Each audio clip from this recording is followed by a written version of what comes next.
Hello everyone, I'm Riley King and happy Sunday and welcome to this Sunday edition of This Week with Riley King. It's Sunday, January 10, 2021. Let's begin this Sunday edition of This Week with Riley King right now on the Riley King Network. First up, second GOP Senator now urges Trump to resign over a Capitol riot. Two Republican senators now say President Donald Trump should resign as support for the drive to impeach him a second time is gaining momentum in his final days in office after the deadly riot at the Capitol by a violent mob of Trump supporters. It will be a busy week in Washington, D.C. at the Capitol this week as they try to impeach Donald Trump. Two Republican senators now say President Donald Trump should resign as support for the drive to impeach him a second time is gaining momentum in his final days in office after the deadly riot at the Capitol by a violent mob of Trump supporters. Senator Pat Toomey of Pennsylvania on Sunday joined Alaska Senator Lisa Murkowski in calling for Trump to resign and go away as soon as possible. Murkowski, who has long voiced her support with Trump's conduct in office, told the Anchorage Daily News on Friday that Trump simply needs to get out. Toomey said that even though he believes Trump committed impeachable offenses in encouraging loyalists in the Capitol siege on Wednesday, he did not think there was enough time for the impeachment process to play out. Toomey said that resignation was the best path forward, the best way to get this person in the rearview mirror for us. He was not optimistic that Trump would step down before his term ends on January 20th. The White House had no immediate comment on Sunday. The House appears determined to act despite the short timeline. Late Saturday, House Speaker Nancy Pelosi, a Democrat from California, sent a letter to her colleagues retreating that Trump must be held accountable. She told her caucus, now scattered across the country on a 2-week recess, to be prepared to return to Washington this week. And we will all have to see what happens starting on Monday. All of our eyes will be focused on the Capitol building and seeing how this whole thing rolls out, if Trump will resign or if the impeachment process goes forward. We'll have to wait and see. After the Capitol surge, majority of Americans say Trump should be removed from office before term ends. A poll. Trump has just 10 days left in office. A majority of the country believes President Donald Trump should be removed before President-elect Joe Biden is sworn in on January 20th. The 2/3 hold him accountable for violent insurrection on Capitol Hill, according to an ABC News Ipsos poll released on Sunday. In the news survey, which was conducted by Ipsos in partnership with ABC News using Ipsos Knowledge Panel, 56% of Americans think the sitting commander-in-chief should be removed from office before the official transfer of power in less than 2 weeks, while 43% say he should not. Among those who say Trump should not be removed immediately, nearly half of 45% nevertheless say his actions this week were wrong.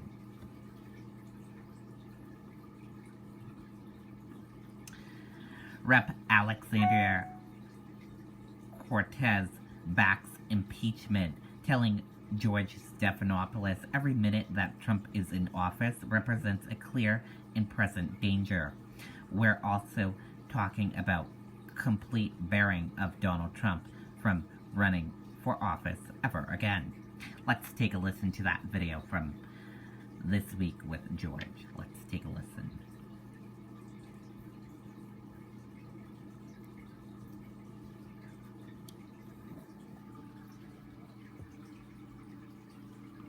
So I know you're a supporter of impeachment. The Speaker has not yet decided whether she's going to schedule it. Should she schedule it, will it pass?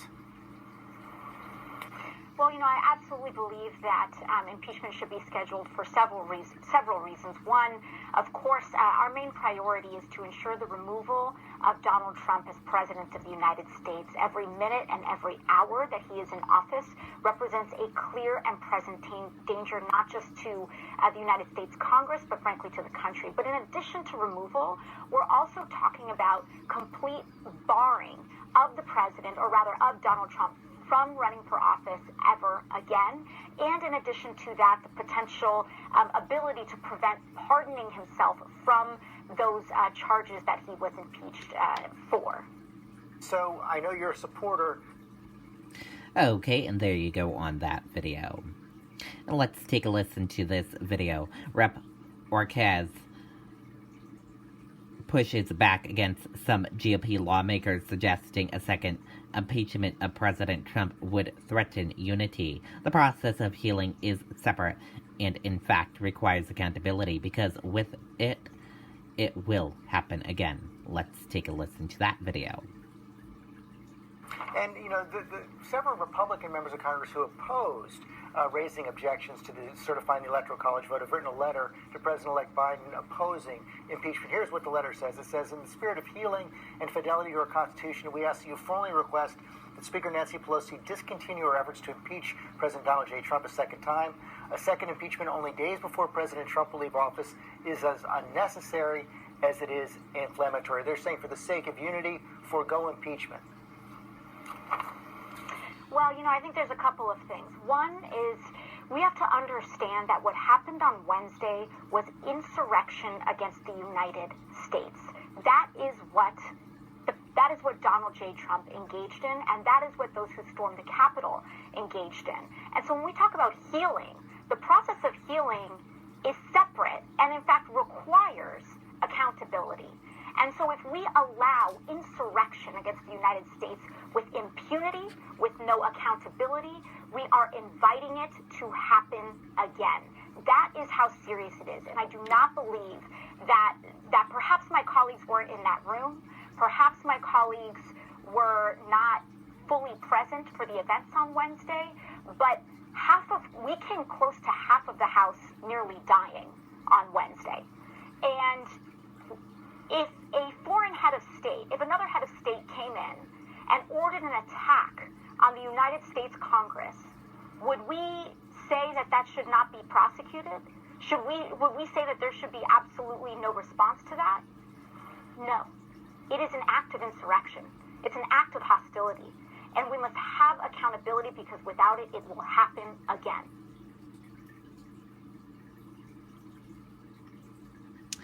Okay, and there you go on that video. And then asked about some concerns that an impeachment trial in the Senate would delay Biden's agenda, Rep. Alexander Cortez says she believes safety and the security of our country takes precedence over the timing of nominations and confirmations. Let's take a listen to that video.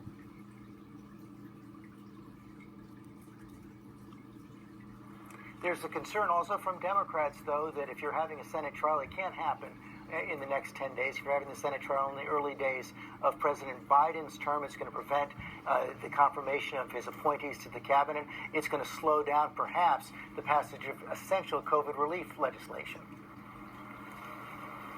I think, George, I think we need to review what actually happened on Wednesday. The National Guard was requested by the D.C. Council and was rejected.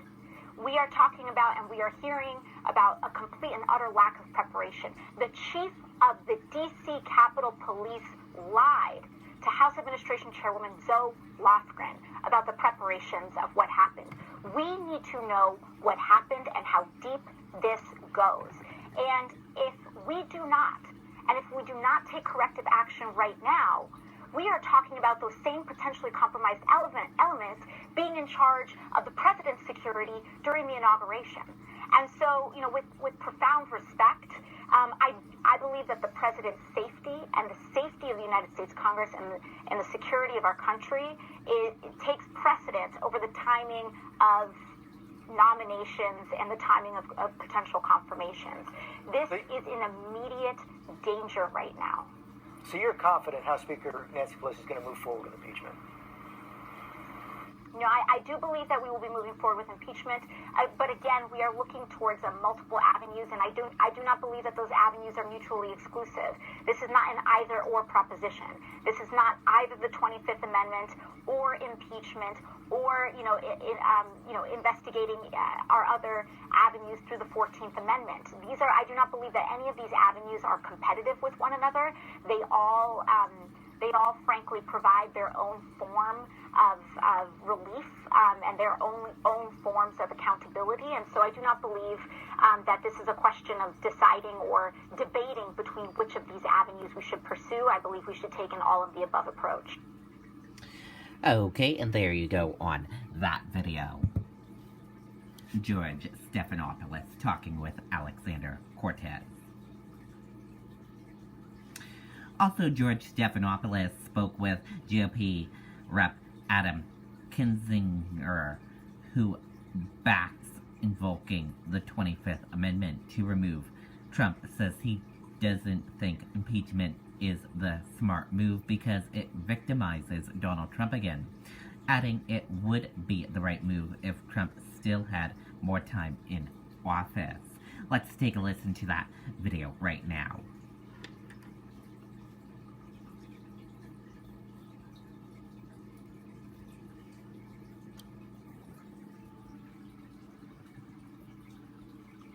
As well. So, Congressman Kinzinger, you've been outspoken about the president's conduct. You've said that the 25th Amendment should be invoked. You've encouraged the vice president to lead that effort. Will you vote for an impeachment resolution?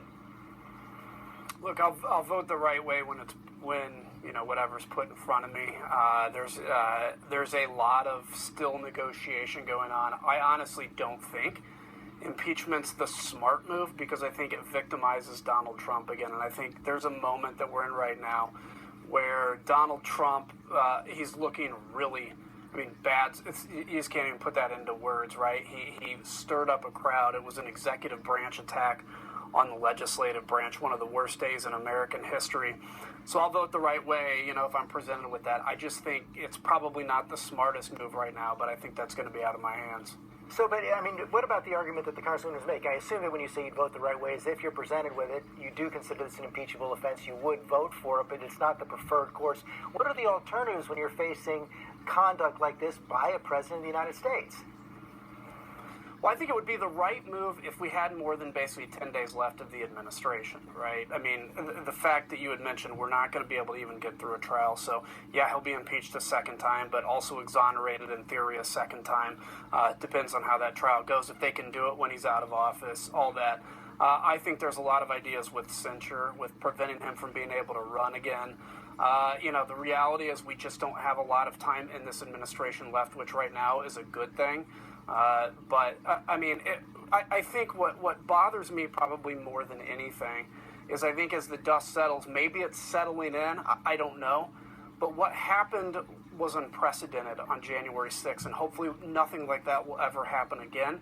But I think we were very close, as Ms. Ocasio-Cortez said just now. I think we were very close to actually having members of Congress killed. If you see the videos and you see, basically that last line of defense between the floor of the House of Representatives where members were hunkered down and the young lady that came through the window, had that whole thing been breached, there would have been people in a really bad shape. So this is... we were blessed on the one hand to not lose any members of Congress, but we lost 5 people, and it's disgusting. Okay, and there you go on that video and that report. And let's also take a look at this video as well. GOP Rep. Adam Kinzinger tells George Stephanopoulos, the best thing for the country is for President Trump to resign, adding, the next best thing would be the 25th Amendment. We have to do the willing to give our career to do the right thing. Let's listen to that video and that report. Is the best alternative right now for the president to simply go, to resign before his term finishes? I think the best thing for the country to heal would be for him to resign. The next best thing is the 25th Amendment. And that's why I call on Vice President Pence to do it. This is the thing that just gets this out of the debate in Congress. It doesn't victimize Donald Trump. It makes him look as bad as he has been here. And it's leadership. Look, we ask young men and young women to give their lives for this country every day, and we give emotional speeches about it, as we rightfully should. We have to be willing to give our careers to do the right thing when it's something so egregious as we're facing, like we have been in this last week. Is the best alternative right now for the president? Okay, and there you go on that video. And that does it for this Sunday edition of This Week with Riley King. Thank you for watching. Have a great rest of your Sunday, everyone. I'll see you back here next Sunday for another edition of This Week with Riley King. Goodbye, everyone, and have a great week ahead of you.